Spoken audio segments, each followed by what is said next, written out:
je m'appelle Tiffaine D. Donc, je suis militante féministe depuis une dizaine d'années. Je suis autrice. Je tiens à ce mot, qui est le mot historique et légitime, pour parler d'une femme qui crée des œuvres. Je suis metteuse en scène, je suis comédienne, je suis aussi professeuse de théâtre et coach. Et donc j'ai écrit notamment une pièce qui s'appelle Compte à rebours. Je l'ai écrite en 2012. Depuis, elle a beaucoup tourné un peu partout en France, en Belgique, au Québec.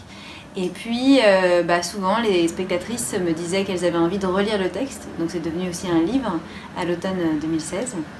Et donc, cette pièce que j'ai créée est une réécriture féministe des contes de fées.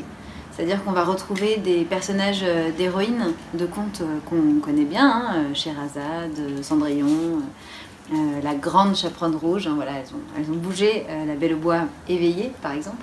Et donc elles viennent se rassembler dans un groupe de parole à la Maison des Fées, comme on peut faire dans des groupes de parole à la Maison des Femmes, dans les Maisons des Femmes qui existent en France et ailleurs, pareil, voilà.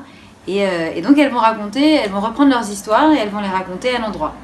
Elles vont nommer en fait ce qui leur arrive dans les histoires qu'on connaît et elles vont mettre des mots justes dessus. Elles vont pas nommer romantisme, ce qui s'appelle violence, hein, quand on prend par exemple l'exemple du baiser sauveur du prince alors que Cendrillon ou la Belle au bois dormant sont endormis.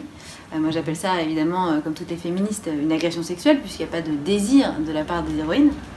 Donc voilà, on va reprendre ça et du coup ça va nous permettre à la fois de donner des pistes de compréhension de nos vécus, de pédagogie, de conscientisation et puis de rendre famage, moi j'appelle ça comme ça parce que hommage ça m'énerve, de rendre famage aux héroïnes de la vraie vie que j'ai pu rencontrer dans mon parcours de militante, que sont les femmes de tous les jours qui survivent dans un climat d'oppression patriarcale généralisée.